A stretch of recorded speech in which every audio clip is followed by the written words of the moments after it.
মেদিনীপুরের এক প্রত্যন্ত গ্রাম চন্দনপুর। শান্ত ও জঙ্গলে ঘেরা এই গ্রামের বাইরে বসে এক ভয়ঙ্কর বিনাশের ছক কষছে কাপালিক চন্দ্রমণি। সে তার কুঁড়ে ঘরে বসে এক যজ্ঞ করছে। ওং ক্রিং সর্বজন ভস্মানায় স্বাহা, হিং শ্রীং সর্বলোক ভস্মঙ্করায় নমঃ।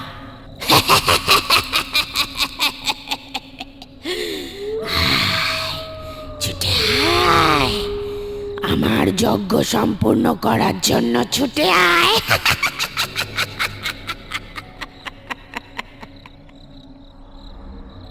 কোনো চিৎকার নেই, কোনো ধস্তাধস্তি নেই। চন্দ্রমণির জাদুর টানে গ্রামের শিশুরা নিজে থেকেই ঘুমের ঘোরে মা বাবার পাশ থেকে উঠে পড়ছে এবং নিজেরাই ঘর থেকে বেরিয়ে হেঁটে চলেছে জঙ্গলের দিকে, যেখানে চন্দ্রমণির বাড়ি আছে।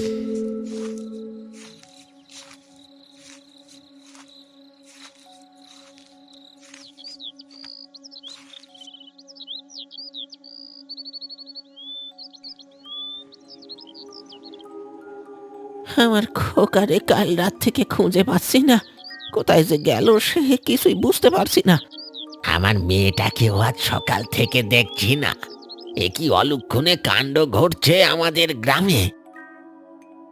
প্রথমে দু একটি শিশু, তারপর ক্রমে সংখ্যাটা বাড়তেই থাকে। দেখতে দেখতে গোটা গ্রাম জুড়ে শুধুই কান্নার হাহাকার। এমন সময় গ্রামের এক সাহসী যুবক মধুসূদন তখন এক কোণে দাঁড়িয়ে সবটা দেখে বোঝার চেষ্টা করছে। হে কি, এত রাতে এই বাচ্চাটা এইভাবে একা একা কোথায় যাচ্ছে? যেন যেন কেউ ওকে ওই দিকেই যেতে বলছে। যাই তো গিয়ে দেখি মেয়েটা ঠিক কোথায় যাচ্ছে। মধুসূদন সেই শিশুটির পিছু নিয়ে নিঃশব্দে এগিয়ে চলে। অবশেষে সে এসে পৌঁছায় চন্দ্রমণির বাড়ির সামনে। কৌতূহলী চোখে দরজার সরু ফাঁক দিয়ে ভেতরে তাকাতেই তার চোখের সামনে ফুটে ওঠে এক বীভৎস দৃশ্য। ঘরের ভেতর জ্বলছে যজ্ঞকুণ্ড। তার সামনে দাঁড়িয়ে চন্দ্রমণি অশুভ মন্ত্র জপছে। যজ্ঞকুণ্ডের পাশে বলি কাষ্ঠে লেগে থাকা পুরনো রক্তের কালচে দাগ, আর চন্দ্রমণির মায়াজালে আবদ্ধ শিশুটি অবশ হয়ে পড়ে আছে। কি দেখছি আমি? তার মানে এই ডাইনি সব নষ্টের গোড়া। না না না না না, আমাকে এখনই গ্রামবাসীদের জানাতে হবে। এই বীভৎস দৃশ্য দেখার পর মধুসূদন আর এক মুহূর্ত অপেক্ষা করে না। সে দ্রুত গ্রামে ফিরে আসে এবং জমিদার সহ সমস্ত গ্রামবাসীর কাছে চন্দ্রমণির এই ভয়াবহ সত্য ফাঁস করে। কে চন্দ্রমণি? ওই ডাইনিটা আমাদের গ্রামের শিশুদের বলি দিচ্ছে। ওকে আর এক মুহূর্ত গ্রামে রাখা যাবে না। ওকে আজই গ্রাম ছাড়া করতে হবে। এরপর সবাই ক্ষিপ্ত হয়ে ওঠে। মশাল আর লাঠি সোটা হাতে নিয়ে চন্দ্রমণির বাড়ির দিকে ছুটে যায়। তারপর তারা চন্দ্রমণিকে ধরে টেনে হিঁচড়ে ঘর থেকে বের করে এবং বাড়ির সামনে থাকা বিশাল মরা অশ্বত্থ গাছে শক্ত করে বেঁধে দেয়। তারপর মধুসূদন বলে, তোর পাপের ঘড়া পূর্ণ হয়েছে চন্দ্রমণি, আর আজ তার হিসেব হবে তোকে শাস্তি দিয়ে। গ্রামবাসীরা চন্দ্রমণির গায়ে কেরোসিন ঢেলে আগুন ধরিয়ে দেয়। দাউ দাউ করে আগুন জ্বলে ওঠে। চন্দ্রমণি পুড়তে শুরু করে এবং গাছটিও আগুনের শিখায় ঢেকে যায়। কিন্তু আশ্চর্যের বিষয়, চন্দ্রমণি যন্ত্রণায় চিৎকার করে না। এক বীভৎস হাসিতে ফেটে পড়ে এবং ছন্দে ছড়া করে বলে, পড়ছি আমি, দেখছিস তোরা, সাক্ষী থাকুক এই চিতা। ফিরবো আমি প্রতিশোধ নিতে, দেখবি তখন তোরা।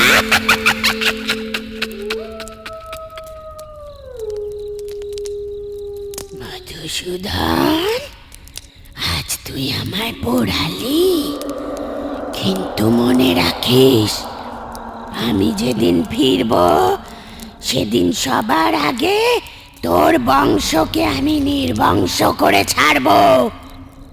তোদের কাউকে শান্তি দেব না। চন্দ্রমণি সেই ভয়ঙ্কর অভিশাপের সাথে সাথে আগুন নিভে গেল। তার সাথে বাড়িটিও পুড়ে এক পোড়া বাড়িতে পরিণত হলো। গ্রামবাসীরা ভাবল বিপদ শেষ, কিন্তু তারা জানতো না আসল বিভীষিকা কেবল শুরু হতে চলেছে। এবার শুধু শিশু নয়, বড় বড় পুরুষ ও মহিলারাও নিখোঁজ হতে শুরু করলো। কেউ রাতে কাজ থেকে ফেরার সময় নিখোঁজ হয়, তো কাউকে পরদিন সকালে জঙ্গলের ধারে মৃত অবস্থায় পাওয়া যায়।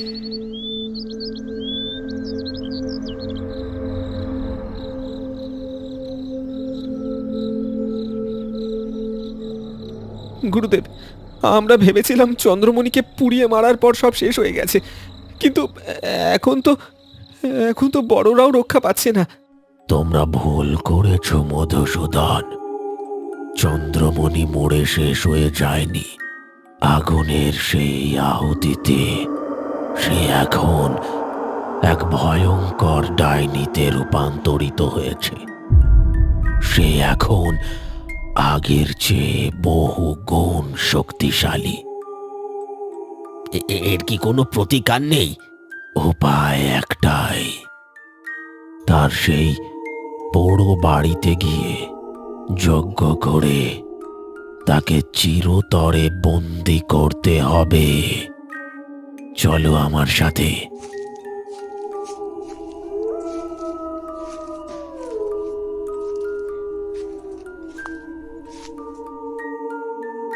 তোরা কি ভেবেছিস এই তান্ত্রিকের সাহায্যে তোরা চন্দ্রমণিকে আটকাবি? তোদের কারোর নিস্তার নেই আমার হাত থেকে। জমিদার, তোর অহংকার আমি ধুলোয় মিশিয়ে দেব। আর মধুসূদন, তোকে আমি সবার আগে শেষ করব। মনে রাখিস তোরা, আমি আবার আসব, আর তখন এই গ্রামকে আমি শ্মশান বানিয়ে ছাড়ব। ওং হ্রিং শ্রিং ক্রিং পরমেশ্বরী কালীকে হ্রিং শ্রিং ক্রিং স্বাহা। ওরে ডাইনি, তোর সময় এবার শেষ।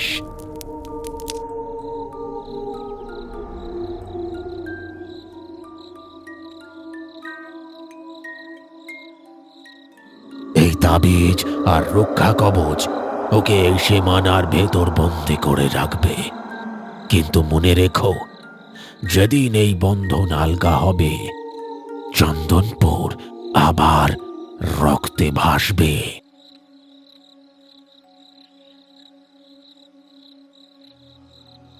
আর এইভাবেই বিমলানন্দ ঠাকুরের দেওয়া রক্ষা কবচে চন্দ্রমণির আত্মা ওই পোড়ো বাড়িতেই বন্দি হয়ে যায়। তারপর থেকে কেউ আর সেই বাড়ির কাছে যায়নি। জয়, তোরা কি সত্যিই চন্দনপুর যাবি? গ্রামটা তো অনেক দূরে, আর আজকাল যা পরিস্থিতি। মা, আমি তো শুধু বেড়াতে যাচ্ছি না, তুমি তো জানো বাবা মারা যাওয়ার পর আমাদের অবস্থা কতটা খারাপ হয়ে গেছে। আর এখন যদি বাবার ওই ভিটে আর জমিগুলো বিক্রি করতে পারি, তবেই আমাদের সমস্যা মিটবে। তার সাথে বাবার ভিটেটাও দেখা হয়ে যাবে। আর তুমি তো সবসময় বলতে বাবার কত স্মৃতি জড়িয়ে আছে ওখানে। হ্যাঁ, বলতাম বটে। তোর বাবার ছেলেবেলার কত স্মৃতি আছে ওই গ্রামে, কিন্তু তাও আমার খুব ভয় করে। সত্যি আন্টি, কাকুর পৈতৃক সম্পত্তি সংক্রান্ত একটি গুরুত্বপূর্ণ কাজে যাচ্ছি, আর তুমি আমাদের আটকে রাখছো এসব পুরনো ডাইনির গল্প শুনিয়ে। আর এখনকার দিনে এসবকে বিশ্বাস করে নাকি? কিন্তু রনি, এসব গল্প তো এমনি এমনি তৈরি হয় না। আন্টির মুখে চন্দ্রমণির ছড়াগুলো এমনভাবে শুনছি যেন পুরোটাই সত্যি। দেখ, আমার আমার সারা শরীরের লোম কেমন খাড়া হয়ে গেছে। মা, রনি আর অর্ঘ্য আছে তো আমার সাথে। চিন্তা করো না, বাবার জমিটুকু বিক্রি করে আমরা তাড়াতাড়ি ফিরে আসবো। আমাদের যেতে দাও না মা। আচ্ছা, ঠিক আছে, তোদের জেদের কাছে আমি আর কি বলবো। তবে একটা কথা মনে রাখিস জয়, ওখানে গিয়ে শুধু নিজের কাজ করবি, ভুলেও যেন ওই পুরনো পোড়ো বাড়ির দিকে যাস না। তাহলে ফাইনাল, চন্দনপুর গ্রামে আমরা আসছি। জয়ের কথায় সবাই রাজি হয়ে যায়। আর এভাবেই পরের দিন সকালে তারা চন্দনপুরের উদ্দেশ্যে রওনা দেয়।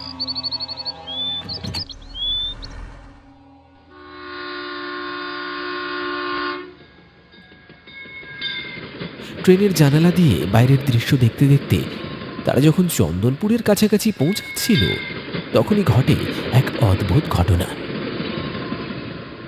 তোমরা কি চন্দনপুর যাচ্ছ? এই বয়সে ওখানে কি করতে যাচ্ছ তোমরা? কেন কাকু, চন্দনপুর গেলে কি হবে? আপনি কি আমাদের সেই ডাইনির গল্প শোনাবেন নাকি? তোমরা ওই ডাইনিকে মজার ছলে নিচ্ছ? ওটা কোনো গল্প নয় রে বাপ, ওটা সত্যি। আর সে যদি একবার মুক্ত হয় তবে গ্রামের কাউকে আস্ত রাখবে না, সে কাউকেই ছাড়ে না। দূর মশাই, যত সব ভুজুং ভাজুং গল্প, এসব আজগুবি কথা বাদ দিন তো। একদম, আমরা এসব ভয় টয় পাই না। আপনি শুধু শুধু টেনশন করছেন। ঠিক আছে, আমার কথা মজা মনে হলে তাই সই, কিন্তু একটা কথা মনে রেখো, ভুলেও যেন এই গ্রামের শেষ প্রান্তে থাকা পোড়া বাড়িটার দিকে যেও না, ওদিকে পা বাড়িও না।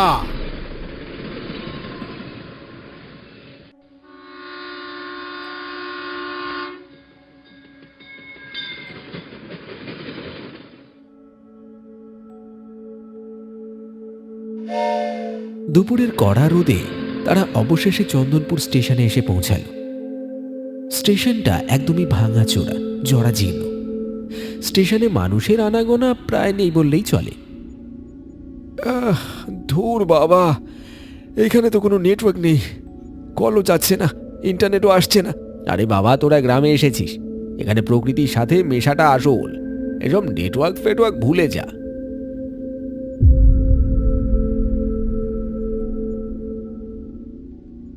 কেমন একটা গা ছমছমে লাগছে না জায়গাটা দেখে?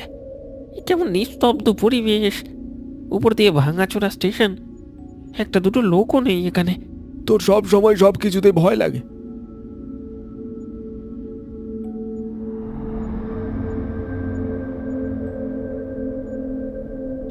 দাদা, আমরা চন্দনপুর গ্রামে যাব, নিয়ে যাবেন? চন্দনপুর সে তো অনেকটা ভেতরে, আর একটু বাদেই বিকেল নেমে আসবে। ঠিক আছে, ওঠেন।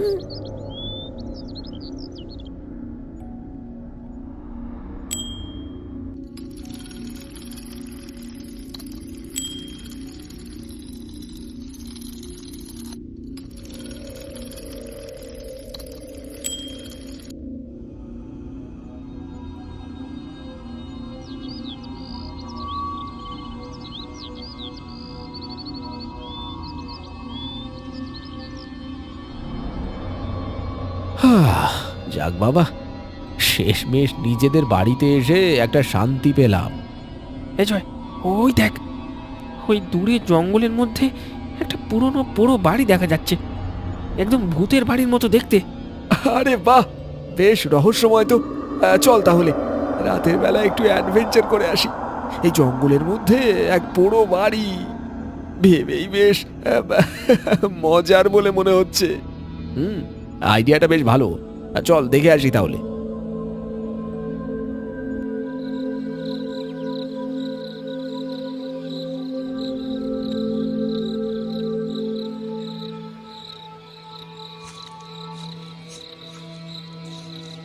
কিছু সময় পর তারা জঙ্গলের পথ ধরে হেঁটে সেই পুরো বাড়ির সামনে যায়। বাড়িটা পুরনো এবং ভাঙাচোরা, তার সাথে পোড়া। বাড়ির প্রধান দরজার সামনে দু তিনটে ভাঙা কাঠের দরজা রাখা আছে। তারা কোনোভাবে সেই ভাঙা কাঠের দরজাগুলো সরিয়ে দেখে একটি মোটা কাঠের দরজার মধ্যে একটি বড় ও ভারী তালা অনেক রকমের তাবিজ দিয়ে বাঁধা আছে। আরে, এটা তো ঠিক মায়ের বলা সেই গল্পের বাড়িটার মতো মনে হচ্ছে। যা বাবা, এতগুলো তাবিজ দিয়ে দরজাটা আটকে রেখেছে, কিসের তাবিজ রে বাবা এটা?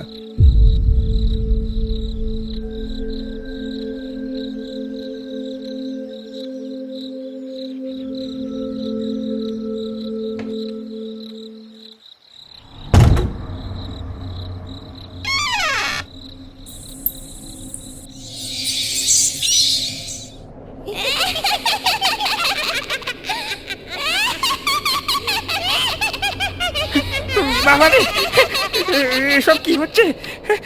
চল চল চল, আমরা ফিরে যাই, চল।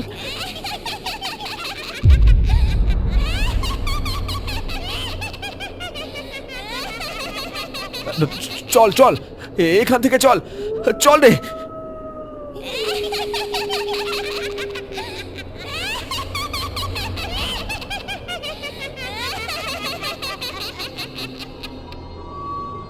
তারা জানে না তাদের জন্য বহু বছর ধরে বন্দি থাকা এক ভয়ঙ্কর আত্মা মুক্ত হয়ে গেছে, যে এখন এক ডাইনির রূপ নিয়ে ফেলেছে চন্দ্রমণি।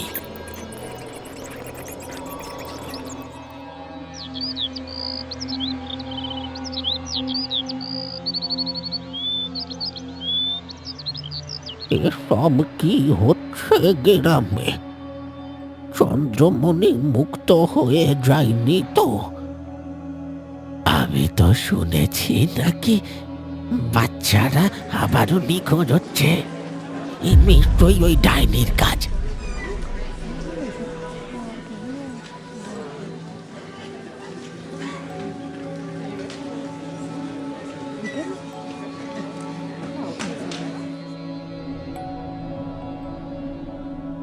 আমার কেন জানি না মনে হচ্ছে হয়তো আমরাই সেদিন যে বাড়ির দরজাটা খুলেছি এবং তাবিজগুলো খুলে ফেলেছি, তাই এসব হচ্ছে। কে জানতো এমন কিছু হবে? এখন আমরা কি করব?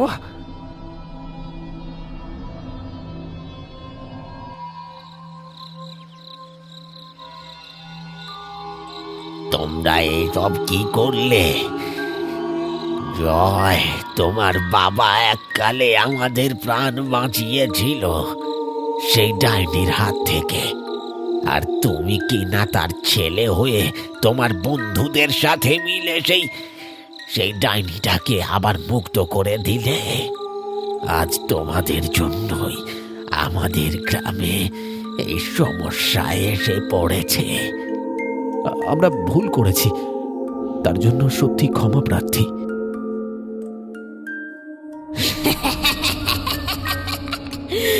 যারা আমাকে পুড়িয়ে মেরেছিল তাদের সবার প্রতিশোধ নেব। এই গ্রামের সব মানুষকে শেষ করে দেব। তোদের রক্তে এই মাটি ভিজিয়ে দেব।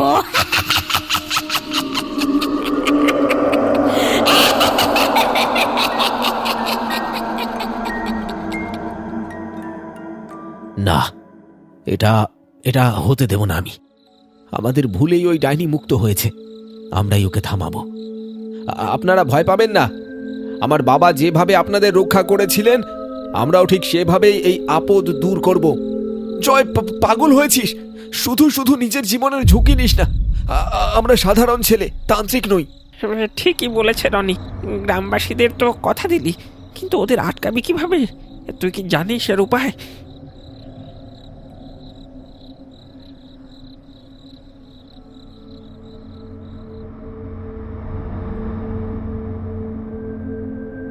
তা তুমি মধুসূদনের ছেলে, যে সেই ডাইনিকে মুক্ত করেছে, আর এখন তাকে আটকাতে চাইছো? তোমরা কি পাগল হয়ে গেছো? তার বিষয়ে তোমাদের গ্রামবাসীরা কিছু বলেনি? মা বলেছিল চন্দ্রমণি একজন কাপালিকা ছিলেন, যাকে আমার বাবা বহু বছর আগে গ্রামবাসীদের সাথে মিলে পুড়িয়ে মেরেছিল এবং পরে তার আত্মাকে বন্দি করে দিয়েছিল। আর আজ আমাদের ভুলে সে মুক্তি পেয়ে গেছে। তাকে আটকানো এখন আমাদের দায়িত্ব। তোমরা তোমরা নিজেদের ভুল বুঝতে পেরেছ, এটাই যথেষ্ট। ওকে তোমার বাবাও আটকাতে পারেনি, তা সেখানে তুমি বা কি করবে? বিমলানন্দ এই বলে চলে যান এবং জয়, রনি ও অর্ঘ্য সেখান থেকে বাড়ি ফিরে যায়। অন্যদিকে জমিদারের বাড়িতে জমিদার চিন্তিত মুখে ঘরে পায়চারি করছে। হঠাৎই বিদ্যুৎ চলে যায় এবং চারিদিক ঘটঘটে অন্ধকার। জমিদার একটি মোমবাতি জ্বালান। মোমবাতির অস্পষ্ট আলোয় তিনি দেখেন ঘরের কোণে থাকা রকিং চেয়ারটা নিজে নিজেই দুলছে। আর হঠাৎই জমিদারের পেছন থেকে এক বীভৎস কণ্ঠস্বর ভেসে আসে।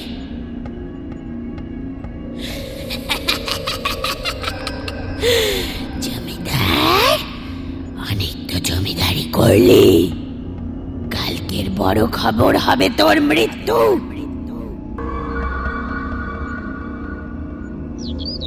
ঠাকুর মশাই, জমিদার বাবু তো শেষ। এবার তো আপনি কিছু একটা করুন, আর না হলে অন্তত আমাদের এটা বলুন যে তাকে আমরা আমরা কি করে আটকাবো। তাকে আটকানো নয় জয়, এবার শেষ করতে হবে। কিন্তু আমার বয়স হয়েছে, একা সেই ডাইনিকে মারার শক্তি আমার নেই। ওকে ওকে মারতে হলে সেই পুরনো তান্ত্রিক অস্ত্রটি লাগবে, যা দিয়ে ও এককালে শিশু বলি দিত। অস্ত্রটি ওই পুরো বাড়ির ভেতরেই কোথাও লুকিয়ে আছে। তাহলে আর দেরি কেন, চলুন এখনই ওটা খুঁজে আনি। অত সহজ নয়।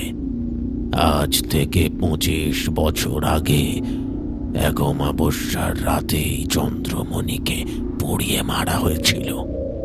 ওকে ধ্বংস করার একমাত্র সুযোগ হলো সেই একই তিথি।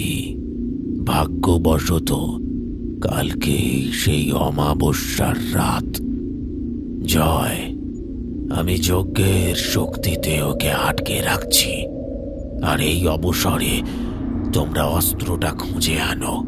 মনে রেখো, অস্ত্রটা যজ্ঞের আগুন ছোঁয়ালেই তার শক্তি বাড়বে। আমি আমি ওকে শেষ করব, তোমরা শুধু ওটা খুঁজে আনো।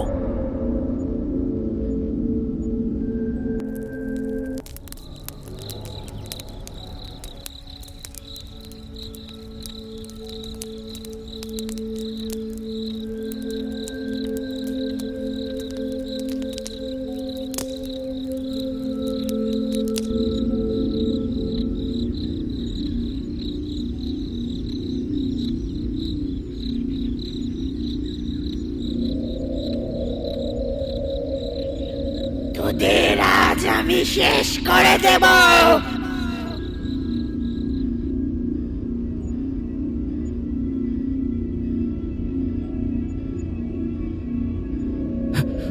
ঠাকুর মশাই, ধরুন এটা, ধরুন।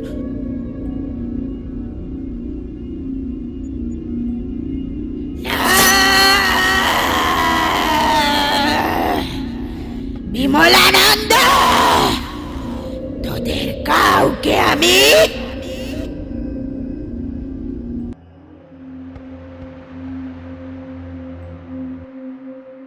তুমি আমাদের বাঁচালে বাবা। তোমার বাবা আমাদের রক্ষা করেছিল, তুমিও তাই করলে। চন্দনপুর চিরকাল তোমাদের মনে রাখবে। এটা আমার বাবারই অসমাপ্ত কাজ ছিল, আমি শুধু সেটা শেষ করেছি। এবার এই গ্রাম শান্তিতে থাকবে।